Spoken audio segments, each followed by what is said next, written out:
잠깐 제가 기도하겠습니다. 살아계신 하나님,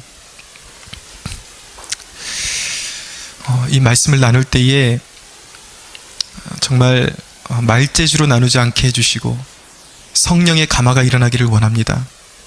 하나님, 우리 교회가 하나의 종교단체가 아니라 진정으로 한 영혼 한 영혼이 구원의 확신을 갖게 되는 영혼들이 거듭나는 교회가 되기를 원합니다.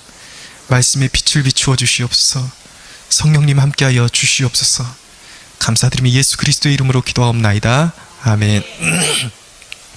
네, 오늘 이제 갈라디아서 3장 1절에서 14절 본문으로 왜 믿음인가? 라는 제목으로 하나님의 말씀 나누겠습니다. 1절을 보실까요? 어리석도다 갈라디아 사람들아. 바울이 감정이 많이 격양돼서 이제 갈라디아 교인들에게 심한 질책이 섞인 그 목소리로 이제 갈라디아 교인들을 부르고 있습니다. 어리석도다 갈라디아 사람들아. 거짓된 복음에 속아서 구원의 확신을 놓쳐버린 그 사람들, 아직도 그들의 마음속에는 예수님만으로 족한 것이 아니라 내가 이렇게 부족한데 내가 뭔가 더 정성을 쏟고 할례도 행하고 어떤 율법도 지키고 어떤 것들을 막 더 예수님 외에 부가적으로 더 지켜야지, 더 정성을 보여야지 구원받는 것 아닐까, 그런 오류에 빠져 있습니다. 그래서 이렇게 하나님의 그 은혜 자체를 신뢰하지 못하는 갈라디아 교인들에게 그 전해진 그 바울의 답답한 마음이 이 한 구절 속에 담겨 있는 거예요. 어리석도다 갈라디아 사람들아. 여러분, 묻겠습니다. 구원의 확신이 있습니까? 오늘 죽어도, 오늘 저희가 예배를 준비하면서 불렀던 그 찬양, 하나님의 은혜라는 찬양에 나오는 그 거룩한 땅을 밟을 확신이 있습니까? 여러분, 목회자의 큰 사명, 오늘 제가 미리 말씀드리고 싶은 것은 오늘 말씀도 반복이에요. 계속해서 반복입니다. 근데 이 반복을 수도 없이 더 반복해도 전혀 탈날 것이 없는 너무나도 중요하고 우리에게 필요한 반복이라고 말씀드릴 수가 있겠습니다. 목회자의 가장 큰 사명은 성도들에게 어떤 위기를 탈출하는 법을 가르쳐주는 것이 아닙니다. 구원의 확신을 심어주는 것이 가장 1순위입니다. 저는 여러분들이 가장 큰 축복을 받기를 원합니다. 이 세상 살아가면서. 그러나 여러분, 영혼을 잃어버리고 어떤 축복도 의미가 없고 또 하나님과의 그 바른 관계로 들어가지 않고는 결코 진정한 축복을 누릴 수 없다는 사실을 우리가 깨달아야만 하는 것입니다. 여러분, 우리에게 주신 그 구원을 우리가 굳게 지키기 위해서 우린 믿음에 대해서 강조하고 또 강조해야 되는 것입니다. 믿음이 왜 그렇게 중요한가? 오늘 믿음에 대해서 이제 계속해서 더 얘기를, 더 심도 있게 얘기를 나눌 텐데요. 이제 첫 번째 우리가 살펴볼 메시지는 이것입니다. 왜 믿음이냐는 거예요. 왜 꼭 믿음이냐? 여러분들이 믿는 바에 대해서 여러분들이 이렇기 때문에 믿음이구나, 이거를 확증할 수가 있어야 되는 것입니다. 그래서 귀담아서 잘 들어주시기 바랍니다. 제가 전도를 하면서 거리에서 만난 이 고등학생 여자 아이들에게 너희들 교회 다니니? 물어봤습니다. 그랬더니 3명이 다 다닌다고 그렇게 말했습니다. 너무 반가워서 제가 할렐루야 했더니 애들이 굉장히 뻘쭘하다는 듯이 쳐다보면서 이 사람 누군데? 그래. 나 목사야. 그래서 이제 애들하고 얘기를 시작했습니다. 애들은 저하고 말할 의지가 없었는데 제가 계속 말을 시켰습니다. 그래서 너희들 그럼 교회 다니는데 너무 좋다. 그럼 너희들 구원의 확신이 있니? 오늘 죽어도 천국 땅 밟을 확신이 있니? 그랬더니 가운데 있던 약간 풍성하게 생긴 그 학생이 아니요, 없어요 그러더라고요. 그래서 왜 없니? 그랬더니 저는 교회 나간 지 얼마 안 됐어요. 그래서 제가 이야기를 시작했습니다. 교회 나가는 것으로는, 교회는 무조건 나가야 되지만 교회 나가는 것으로는 아무런 의미가 없어요. 그렇게 되면 구원의 확신이 있어야 돼요. 지금 학생이 천국 갈 자신이 없다는 것은 왜 그럴까? 너는 너를 보고 있는 거야. 너 자신을 보니까 좀 구리지? 제가 이렇게 지금 각색을 하는 게 아니라 그대로 얘기했어요. 네 자신을 보니까 좀 구리지? 죄 짓는 너의 모습을 보니까 하나님 앞에 너가 설 수 있을지 장담을 못하는 거잖아 지금. 근데 예수님이 왜 돌아가셨는지 아니? 왜 십자가에 못 박히셨는지 아니? 예수님이 네 힘으로 할 수 없으니까 예수님이 대신해서 너의 죄를 짊어지시고 십자가에 못 박히신 거야. 너를 바라보면 안 돼. 너의 자격은 영원히 생기지 않아. 예수님의 자격을 바라보고 천국 가는 거야. 이제부터는 누가 물어보면 무조건 천국 갈 수 있다고 대답해. 그리고 예수님 때문에 내가 천국 갈 수 있다. 오늘 당장 죽어도 천국 갈 수 있는 사람이라고 대답해야 된다고 제가 그렇게 이야기를 해 주었습니다. 이 정도 되면 오늘 설교 다 끝난 거예요, 사실은. 근데 여러분, 우리는 오직 하나님의 아들이신 예수 그리스도를 믿는 믿음으로 구원에 이른다는 사실을 믿습니다. 아멘. 네, 2절을 볼게요. 내가 너희에게서 다만 이것을 알려 하노니 너희가 성령을 받은 것이 율법의 행위냐 듣고 믿음으로냐. 지금 사도 바울이 묻고 있죠. 성령님은 뭐 하시는 분이십니까? 성령님은 우리 안에서 예수님이 그리스도라고 증거하시는 분이십니다. 그리고 죽었던 우리의 영혼을 살리시는 분이세요. 거듭나게 하시는 분이십니다. 우리 안에서 우리가 하나님의 자녀임을 증거하시는 분이 바로 성령 하나님이십니다. 여러분 안에 성령이 계심을 믿습니까? 이거 정확하게 대답하셔야 됩니까? 정확하게 대답하셔야 됩니다. 여러분들 안에 성령이 계심을 믿습니까? 네. 근데 이제 사람들이 이거에 대해서 대답을 쭈삣쭈삣하는 이유가 어떤 감정이나 느낌, 성령이 오시면 뭐 굉장한 무슨 어떤 신비한 현상이 일어나야지 내 안에 성령이 계신 거 아닌가. 막 어떤 사람은 방언도 하고 어떤 사람은 막 환상도 본다 그러는데 나는 전혀 그런 거 없는데 내가 과연 성령 받은 사람인가? 그렇게 자꾸 판단을 한다고요. 그러나 그것은 부차적인 것이고 그런 일은 생길 수도 있고 안 생길 수도 있는 거예요. 중요한 것은, 원론적인 것은 무엇이냐면 성령이 오셔야지 우리가 예수님을 구주로 고백할 수 있게 된다는 것입니다. 우리가 예수님을 믿게 된 것은 성령님이 없이는 불가능하다는 거예요. 그래서 우리는 사실을 기반으로 내 안에 성령님이 계신가 안 계신가를 평가해야 되는 것이지, 신비한 느낌을 가지고 체험을 가지고 성령님이 내 안에 계신가 안 계신가를 판가름해서는 안 된다는 것입니다. 여러분, 우리의 감정과 우리의 체험과 상관없이 내가 진정으로 예수님을 믿기에 우리 안에 진정한 하나님의 영이신 성령이 계심을 믿습니다. 여러분, 이렇게 멍하게 계시면 안 돼요. 이렇게, 우리 안에 정말 성령이 계신다는 사건은 위대한 사건이라고요. 여러분, 우리 안에 성령이 계심을 믿습니다. 네. 여러분, 성령님은 우리가 착한 일을 행할 때 오신 것이 아닙니다. 우리가 복음을 듣고 믿을 때에 성령님이 이미 우리 안에 오신 것입니다. 5절을 볼게요. 너희에게 성령을 주시고 너희 가운데서 능력을 행하시는 이의 일이 율법의 행위에서냐 혹은 듣고 믿음에서냐. 자, 이제 바울이 질문을 바꾸고 있어요. 2절에서는 너희가 성령을 받은 것이 율법이냐 아니면 믿음에서냐 묻고 있죠. 근데 이제 5절에서는 너희에게 성령을 주신 하나님의 은혜가, 그 사건이 너희의 어떤 행함으로냐 아니면 복음을 듣고 믿음으로냐, 그렇게 지금 질문을 바꿔서 묻고 있는 것입니다. 여기서 성령을 주시고 너희 가운데서 능력을 행하신 이의 일이라고 말씀하는데, 여러분, 이것은 무슨 말씀이냐면 성령을 통해서 우리에게 구원을 주실 뿐만 아니라 사도 바울이 갈라디아 교회에 가서 사역을 할 때에 나타났던 하나님의 현존이라는 것은 무엇이냐면 하나님이 이 자리에 계시다, 함께 하시다는 것을 보여주고, 또 하나님의 큰 능력을 나타내는 이적과 기사들, 그러니까 복음을 확증하는 놀라운 역사들이 일어났다고요. 예를 들어서 구체적으로는 알 수 없지만 주로 이제 질병이 떠나가고 귀신이 떠나가고 이런 역사들이 율법으로 너희가 착한 일을 했기 때문에 일어난 일이냐, 아니면 너희가 복음을 듣고 믿었기 때문에 그런 능력이, 하나님의 능력이 나타난 것이냐 묻고 있는 거예요. 근데 사도 바울은 그런 기적조차도 너희가 어떤 특별한 일을 행했기 때문이 아니라 복음을 듣고 믿었기 때문에, 믿음으로 선포했기 때문에 그런 기적이 일어난 것이다, 그렇게 선언하고 있는 것입니다.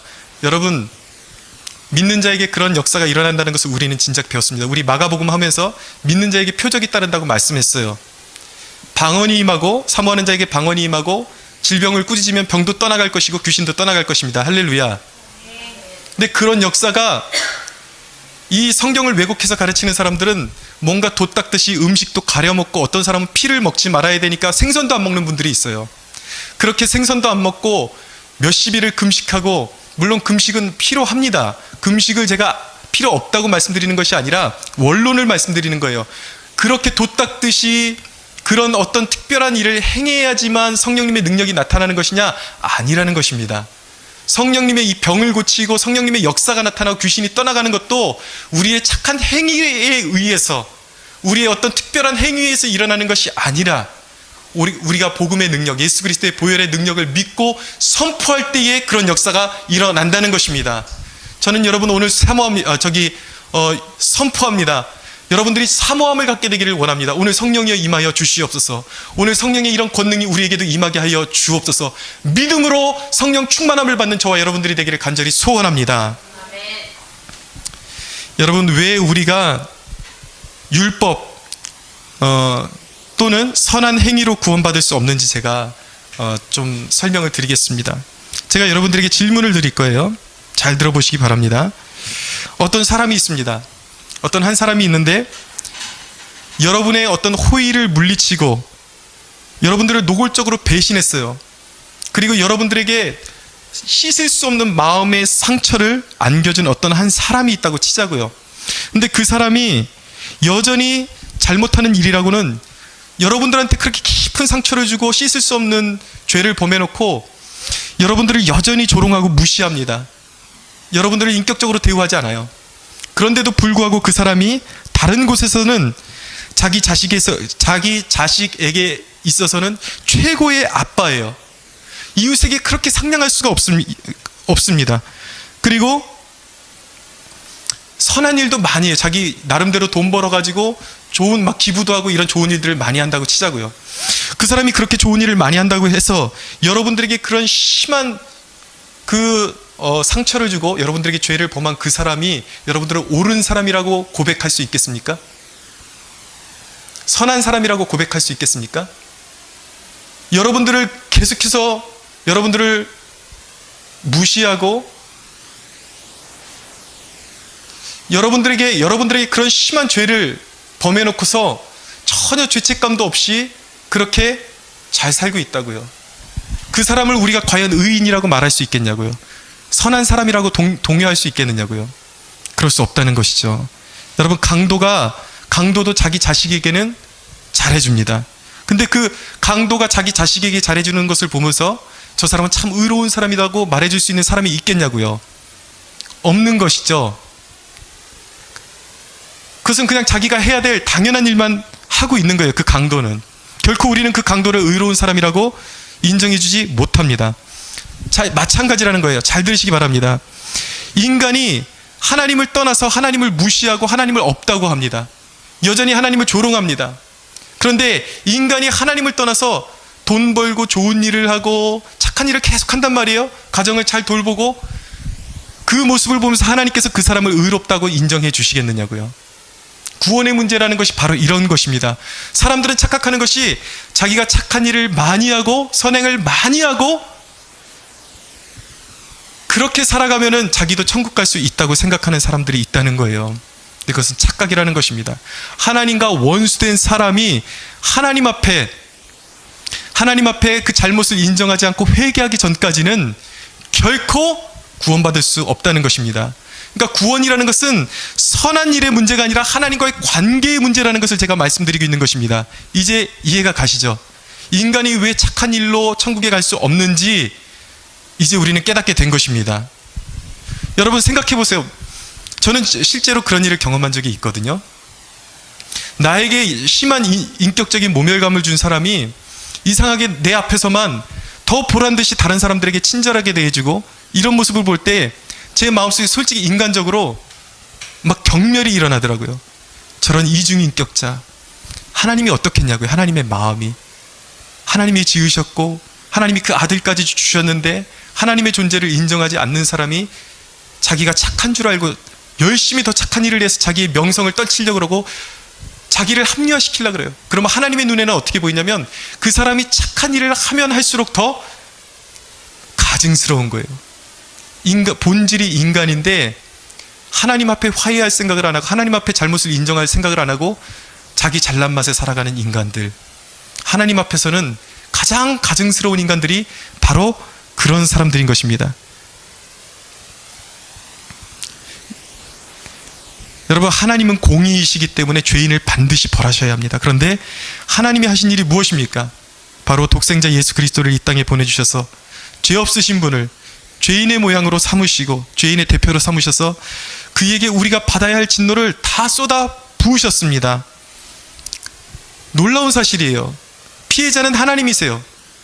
그냥 하나님께서는 우리의 의견을 묻지 않고 진노만 쏟으시고 다 심판에 밀어넣으셔도 하나님은 합당하신 분이세요. 그럴 권리가 있으세요.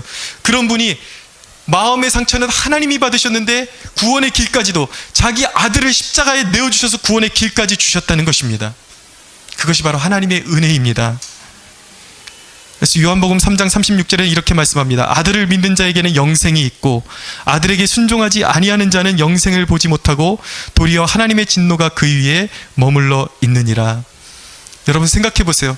하나님께서 피해자의 입장에서 하나님께서 우리와 화해하시기 위해서 그 아들까지 십자가에 내어주셨는데 그 은혜를 멸시하고 하나님을 없다고 하고 아들까지 조롱하는 그 사람에게 과연 구원받을 가능성이 있겠습니까?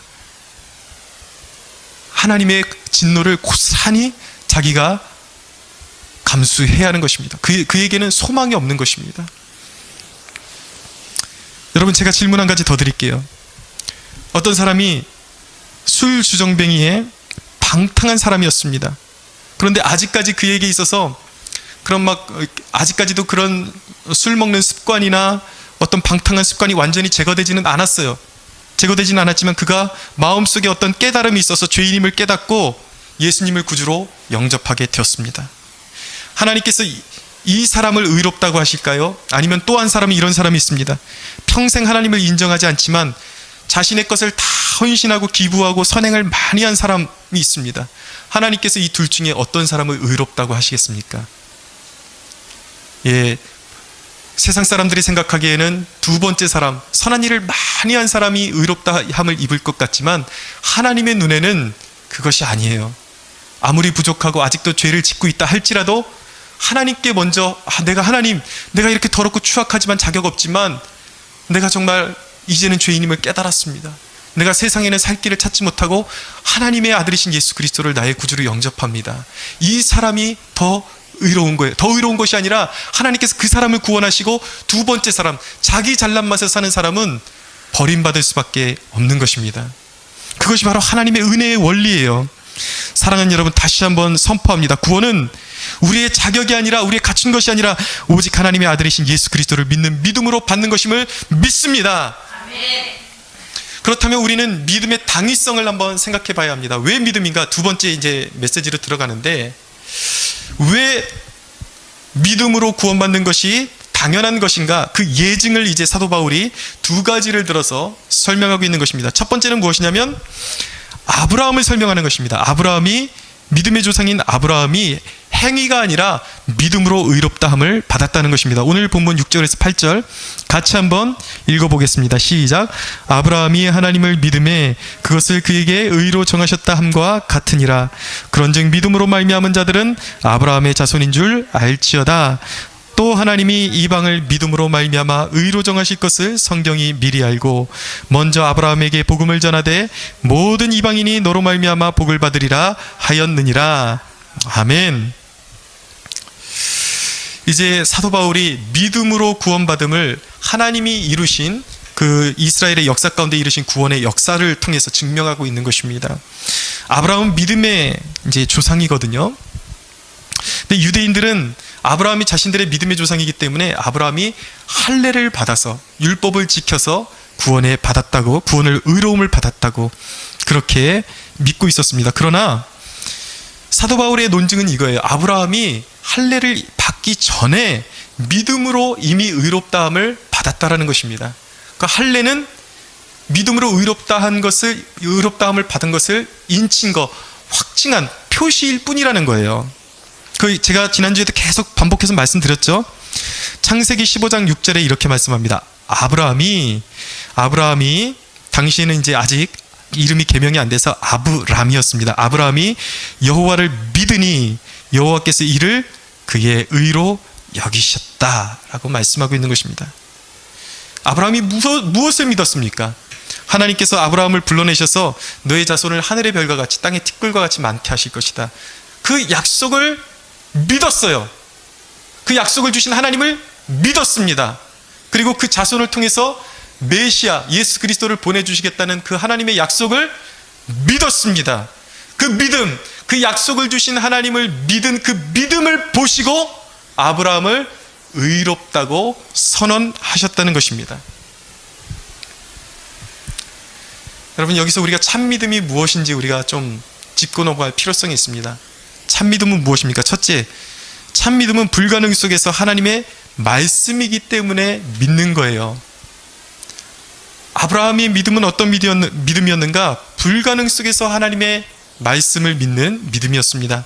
하나님께서 이 약속을 주시는데 언제까지 하나님께서 이 약속을 딜레이 시키셨는가? 아브라함이 99세가 되고 사라가 90세가 되었습니다. 사라는 완전히 불임이 되었어요. 아이를 낳을 수 없는 지경에 되었습니다. 그런데 이 아브라함의 믿음의 위대함은 어디에 있는가?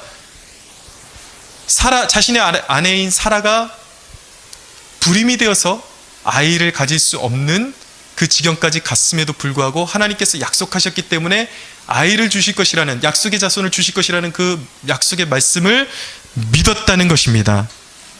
제가 말씀 한 구절 찾아서 읽어드리겠습니다. 잘 들어보시기 바랍니다. 로마서에 있는 말씀인데 로마서 4장 18절에서 21절 제가 읽어드리겠습니다. 잘 들어보세요. 아브라함이 바랄 수 없는 중에 바라고 믿었으니 이는 내 후손이 이 같으리라 하신 말씀대로 많은 민족의 조상이 되게 하려 하심이라. 그가 100세나 되어 자기 몸이 죽은 것 같고 사라의 태가 죽은 것 같음을 알고도 믿음이 약하여지지 아니하고 믿음이 없어 하나님의 약속을 의심하지 않고 믿음으로 견고하여져서 하나님께 영광을 돌리며 약속하신 그것을 또한 능히 이루실 줄을 확신하였으니 라고 말씀하고 있습니다. 여러분, 이것이 바로 믿음이에요. 불가능할 때 하나님의 약속이 이루어질 것을 믿는 것이 바로 믿음인 것입니다. 하나님께서 이삭을 어느 날 약속의 자손인 이삭을 주셨습니다. 아브라함이 100세에 이삭을 주셨어요. 그런데 하나님께서 이삭을 갑자기 번제로 바치라는 거예요. 기가 막힐 노릇이죠. 어떻게 하든 아들인데. 근데 아브라함은 하나님께서 이삭 한 사람으로 말미암아 너의 자손이 하늘의 티끌과 같이 하늘의 별과 같이 땅의 티끌과 같이 번창할 것이라는 약속을 주셨기 때문에 그 약속을 주신 하나님이 신실하시기 때문에 이삭을 달라고 할 땐 이유가 있을 거야. 믿었던 것입니다. 이삭이 만약에 진짜로 죽는다면 하나님께서 이삭을 죽은 자 가운데서 반드시 살리실 것을 믿었던 것입니다. 그 믿음으로 말미암아 하나님께서 아브라함을 의롭다고 하신 거예요. 여러분, 이것이 바로 예수 믿는 사람의 믿음인 것입니다. 불가능 속에서 하나님의 말씀이기 때문에 모두가 포기했지만 하나님의 말씀이기 때문에 우리는 믿는 것입니다. 여러분, 그리스도인은 이것을 모든 삶에 적용해야 하는 것입니다. 소망을 발견할 수 없는 깊은 터널 속에서 하나님께서, 나에게 말씀하신 하나님께서 나를 일으켜 주실 것을 믿는 것입니다. 참 믿음의 두 번째 특징은 무엇이냐면, 믿음은 모든 것이 잘못되어 가는 가운데서도 하나님의 구원이 이루어질 것을 믿는 것입니다.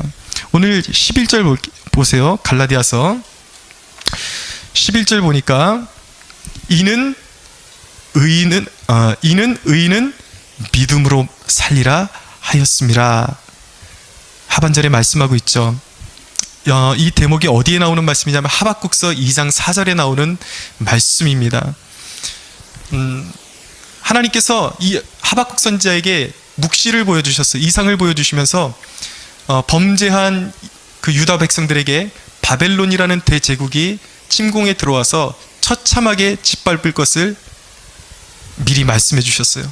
그것을 보면서 하박국이 하소연하는 거예요. 하나님, 저 바벨론의 악한 그 이방 세력들이 어떻게 하나님의 선택된 백성들을 이렇게 짓밟을 수가 있습니까? 말도 되지 않습니다. 그럴 때에 하나님께서 주신 말씀을 붙들고 하박국이 고백했던 말이 무엇이냐면, 말씀이 무엇이냐면 바로 이거예요. 의인은 믿음으로 말미암아 살리라. 왜 그가 그렇게 고백할 수 있었냐면, 하나님께서 그 바벨론 제국이 와서 너희들을 짓밟을 것은 사실이지만 하나님께서 말씀하시는 거예요. 그런 가운데서도 나의 통치는 계속될 것이다. 너희를 놓지 않을 것이다. 그리고 하나님께서 말씀하시는 거예요. 묵시가 정한 때가 있으니 그 정한 때가 되면 하나님께서 나타나셔서 바벨론을 벌하시고 이스라엘 백성들, 유다 백성들을 다시 회복시켜 주실 것이라는 약속의 말씀을 주셨던 거예요. 그 약속을 붙들고 하박국이 고백하는 것입니다. 그렇습니다. 하나님의 시간 속에는 때가 있습니다. 우리가 이해할 수 없는 상황 속에서 우리의 삶이 정말 망하는 것 같고 이렇게 정말 계속해서 어두움으로 빨려 들어가는 것 같은 이 상황 속에 있지만, 비록 눈에 보이는 그런 상황이지만 어떻게 예수를 잘 믿는 하나님의 백성들에게 이런 불행 같은 일이 벌어질 수가 있는가, 그렇게 생각이 들지만 믿음의 사람은 믿는 거예요. 하나님의 정하신 때가 있다. 하나님은 반드시 그 회복의 능력으로 우리의 삶 가운데 들어오셔서 역사하실 것이다. 우리의 삶을 회복시켜 주실 것이다. 이 믿음을 가진 사람들은 어떤 인생의 난제를 만날지라도 하나님의 능력으로 우리는 살아날 것이라는 것을 믿는 것입니다. 그것이 바로 믿음이에요. 여러분, 참 믿음의 또 한 가지 특징은 무엇이냐면 말씀대로 살고자 하는 갈망을 일으키는 것입니다. 로이드 존스 목사님은 이렇게 이야기했습니다. 믿음에는 언제나 신뢰의 요소, 위임의 요소, 복종의 요소, 믿는 바에 자기 자신을 포기하는 요소가 있게 마련이다 라고 그렇게 말했습니다. 쉽게 말씀드리면 진정한 믿음이라는 것은 입버릇처럼 그냥 네, 믿어요 이렇게 말하는 것이 아니라, 진정한 내가 믿습니다라는 고백은 예수 그리스도의 권위 앞에 내 삶을 완전히 복종시키는 것을 말씀한다는 거예요. 그렇기 때문에 진정한 믿음이 있는 사람은 자꾸 하나님의 말씀대로 살고 싶은 갈망이 생기는 것입니다. 하나님께 순종하고 싶어하는 갈망이 생기는 것입니다. 그것이 진정한 믿음이에요. 여러분들이 이 믿음을 가지고 있습니까? 여러분들의 믿음을 한번 점검해 보시기 바랍니다. 나는 하나님의 말씀에 순종하고 싶어하는 갈망이 있는가? 그것이 진정한 믿음이라는 것입니다. 또 한 가지, 참 믿음은 우리의 삶을 담대하게 하는 것입니다. 우리의 믿음은 무엇입니까? 예수 그리스도로 말미암아 우리는 죽어도 다시 산다는 믿음을 갖게 된 것입니다. 죽음이 두렵지 않은 존재가 된 거예요. 여전히 우리에게는 생리적인 두려움이 있습니다. 어떤 문제를 경험할 때에. 그러나 어떤 난관을 만날지라도 믿음의 사람은 나는 죽어도 사는 존재이기 때문에 도전할 수가 있는 거예요. 극복할 수가 있는 것입니다. 사랑하는 여러분들에게 이 담대한 믿음이 있게 되기를 간절히 축원합니다.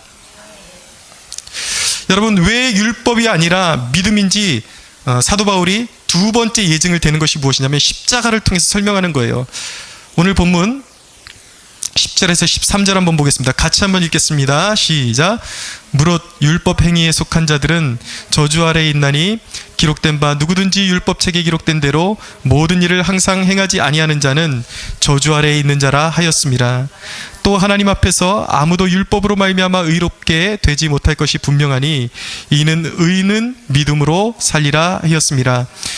율법은 믿음에서 난 것이 아니니 율법을 행하는 자는 그 가운데서 살리라 하였느니라.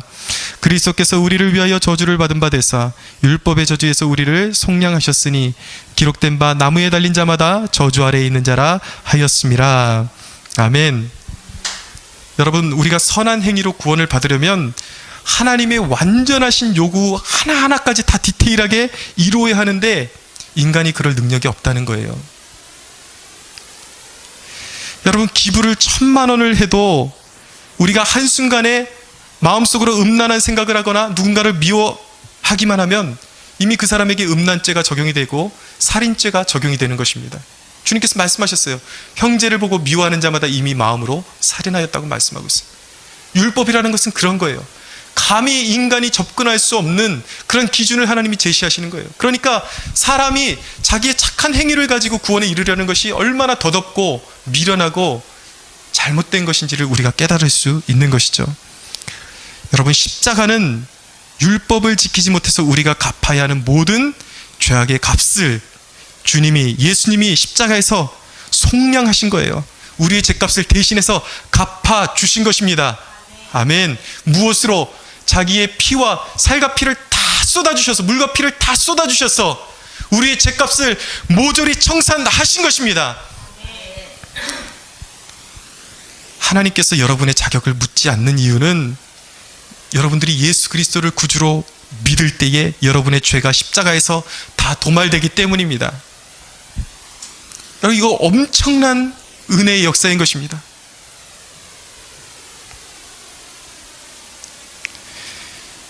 여러분의 착한 행실로 하나님의 마음을 사려고 하지 마십시오.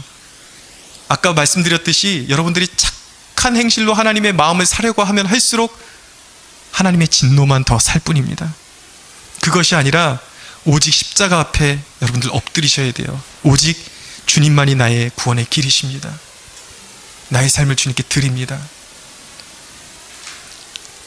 여러분, 그렇다면 믿음으로 그 믿음을 가진 사람에게 임한 복이 무엇입니까? 그 복이 14절에 나타나고 있습니다. 한번 볼까요?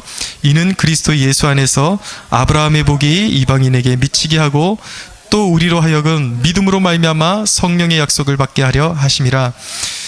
두 가지 복이 임하는 것을 우리가 깨닫게 됩니다. 이 믿음을 가진 자, 진실한 믿음을 가진 자에게 두 가지 복이 임하는 거예요. 첫째는 무엇이냐면 칭의라는 복이 임하는 것입니다. 보세요. 이는 그리스도 예수 안에서 아브라함의 복이 이방인에게 미치게 하신다고 말씀하셨어요. 이 아브라함의 복, 아브라함이 받은 복이 뭐냐면 장사가 잘 되고 사업이 잘 되고 이런 복을 말하는 것이 아니에요. 그것이 아니라 영원히 죄인이고 하나님께 버림받을 우리가 의롭다함을 입는 칭의의 축복을 우리에게 주시는 것입니다. 여러분, 그리스도인에게 두 가지 독특한 이중적인 정체성이 있습니다. 그것이 무엇이냐면 그리스도인은 본질적으로 여전히 죄인이에요. 우리에게 선한 것이 없습니다. 그러나 이 칭의라는 것은 법적인 용어입니다. 마땅히 우리가 처벌받을 죄인인데 판사가 갑자기 일방적으로 당신은 죄 없습니다, 당신은 의로운 사람입니다 라고 선언하는 것입니다. 이것이 칭의예요. 저와 여러분이 마땅히 하나님 앞에서 죽어야 되는 사람들이지만 하나님께서 그리스도의 보혈을 보시고 우리의 죄를 기억하지 않으시겠다는 약속인 것입니다. 너희는 깨끗하다, 너희는 이제 나의 자녀다. 이것이 칭의라는 것입니다. 여러분, 칭의는, 그래서 그리스도인의 정체성은 무엇이냐면, 여러분들 기억하십시오. 그리스도인은 죄인은 죄인인데 용서받은 죄인입니다. 그리고 그런 의미에서 우리는 여전히 죄인이지만 하나님의 의로우심을 입었다는 그 의미에서 우리를 의인이라고 말하는 것입니다. 비로소 의인이라고 말하는 거예요. 여러분, 칭의는 단순히 죄가 사해지는 것 이상인 것입니다. 그것은 심판이 지나가는 것입니다. 영원한 구원이 보장되는 것입니다. 여러분, 우리가 예수님을 믿는 순간 잠깐의 구원이 아니라 그 칭의를 받는 순간에, 우리가 예수님을 고백하는 순간에 하나님이 우리를 의롭다 하시면서 하나님이 우리를 그 순간에만 구원하시는 것이 아니라 영원토록 칭의를 받는 그 순간에 우리의 영원한 구원이 보장되는 것입니다. 영원히 하나님께서 그 강한 손, 오른손으로 붙드시고 우리를 놓지 아니하신다는 약속이 바로 칭의인 것입니다. 할렐루야. 여러분, 그렇기 때문에 여러분들 살아가시면서 신앙에 대한 열심을 잃어버리시고 가끔 때로는 믿음이 잘 생기지 않아요. 그럴 때 하나님이 여러분을 버리십니까? 버리지 않습니까? 여러분, 대답해 보세요. 여러분들 하나님께 버림받을 수 있습니까? 없습니까? 없어요. 하나님이 그러려고 여러분들 예수님을 십자가에 내주신 것이 아니에요. 여러분은 이미 너무나도 귀하고 값진 대가를 지불하고 하나님이 사신 것입니다. 영원히 버리지 아니하십니다. 칭의에는 거룩한 약속이 담겨 있습니다. 잘 들으세요. 좀 어려운 개념이긴 한데 칭의에는 거룩한 약속이 담겨 있는데 성화의 과정을 통해서 영화로 들어가게 됩니다. 따로 뗄 수가 없는 거예요. 성화는 무엇이냐면 한 번 칭의를 받은 사람은 하나님의 거룩한 성품을 닮아갈 수밖에 없다는 것이죠. 그리고 우리가 죽는 순간에 영화, 구원이 완전히 이루어진다는 거예요. 쉬운 것입니다. 칭의를 받은 사람은 성화와 영화의 약속을 받게 되는 것입니다. 근데 보세요. 여러분, 지금 세월호 때문에 세상이 시끄럽지 않습니까? 그런데 지금 이슈가 되고 있는 것이 청해진 해운, 그 유람선 회사가 사이비 2단 그 종파인 구원파랑 밀접하게 연관되어 있는 것이 계속해서 밝혀지고 있습니다. 자, 구원파의 특징이 무엇인가? 왜 그렇게 세간에 오르내리고 있는가? 구원파가 주장하는 것은 이런 거예요. 한 번 구원받는 자의 구원은 영원하다. 이것은 우리가 지금 주장하는 것이랑 비슷하죠? 똑같죠? 그 부분에 있어서는. 근데 그 사람들은 뭐라고 주장하냐면 이미 한 번 구원받았기 때문에 아무리 죄를 짓고 살아도 회개할 필요도 없고 괜찮다라는 것입니다. 그것이 사이비와 진짜의 차이인 거예요. 그러나 여러분, 진짜는 그렇게 말하지 않습니다. 그렇기 때문에 그 사람들은 성적으로도 문란하고 그래서 이혼율도 굉장히 많다 그래요. 잘못을 저질러 놓고서도 이번에 그 특징이 무엇입니까? 선장이 왜 그렇게 됐나? 그것이 이슈잖아요. 왜 그 어린 학생들을 남겨놓고 죄책감이 없이 그렇게 떳떳한가? 그 교리의 영향을 받았다는 것입니다. 그 사람들은 자기만 구원받으면 세상을 어떻게 살던 전혀 죄책감을 가질 필요가 없다고 가르치는 거예요. 그러나 우리는 그렇게 배우지 않습니다. 진정한 기독교는 그렇게 말하지 않습니다. 참 기독교의 믿음은 하나님의 성품을 본받으며 자라나게 되어 있고 회개를 중요시하게 되는 것입니다. 여러분, 우리는 영원한 구원을 받았지만 진정한 그리스도인은 죄를 지을 때 아파하는 마음이 있는 것입니다. 그리고 하나님 앞에 온전한 회개를 이루고 두렵고 떨림으로 구원을 이루어 가는 것입니다. 그것이 다른 거예요. 하나님께서 우리를 구원하신 목적을 성경은 이렇게 말씀합니다.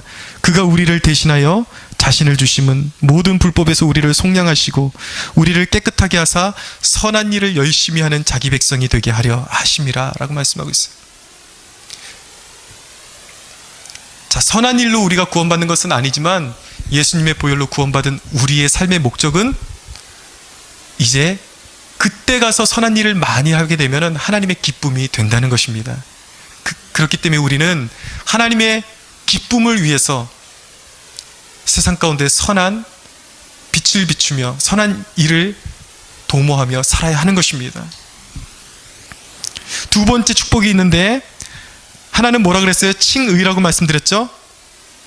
두 번째는 성령의 약속을 주신다고 말씀하고 있습니다.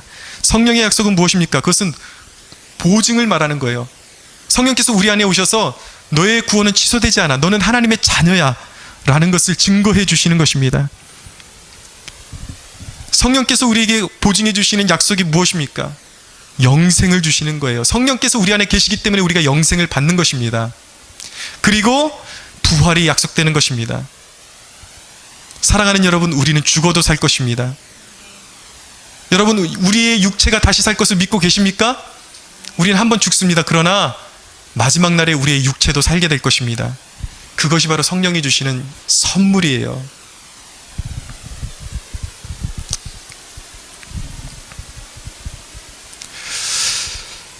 제가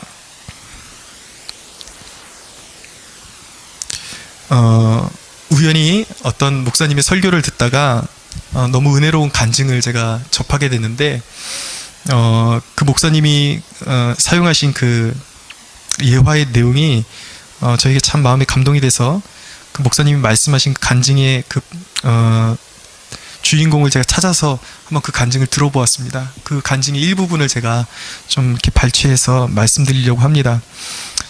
박효진 장로님이 계세요. 이분은 교도관이었습니다. 청송교도소에서 이제 교도관을 지내시고 이제 서울에서도 이제 이런 구치소에서 교도관을 하시는 분이었는데 이분이 하나님 앞에 정말 귀하게 쓰임받는 분이세요. 간증도 많이 하시고. 근데 이분이 간증하신 내용 중에 한 가지만 소개하겠습니다. 정확히 언제인지는 제가 잘 모르겠지만 이전에 한창 오래전에 장위동에서 엄청나게 끔찍한 살인사건이 하나 벌어지게 됩니다.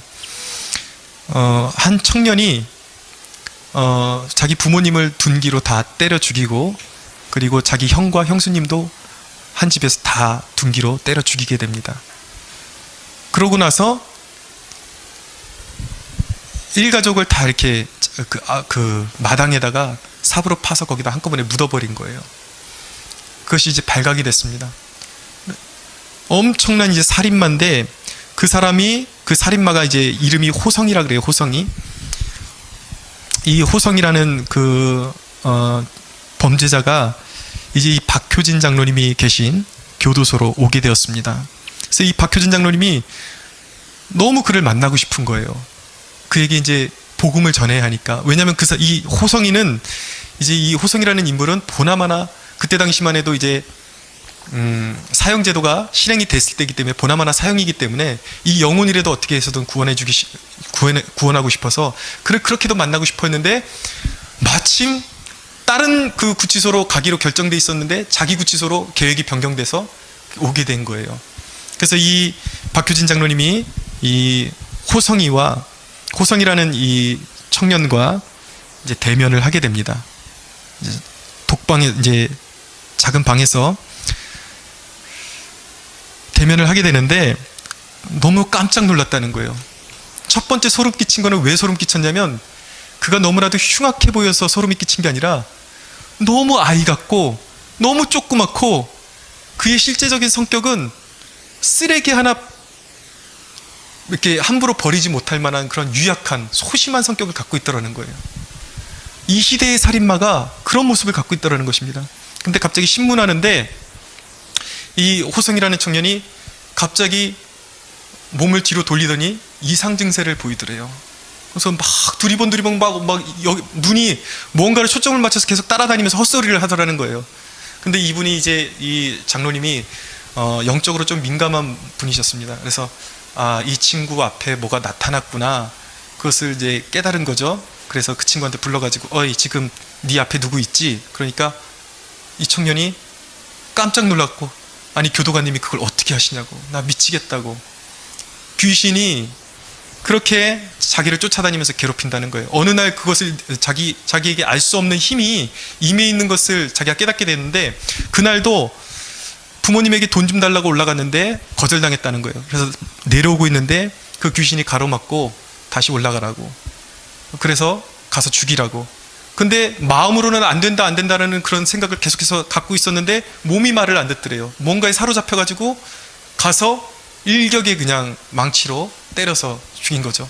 그리고 형과 형수님도 다 죽이라고 그 귀신이 명했다는 거예요. 다 죽였습니다.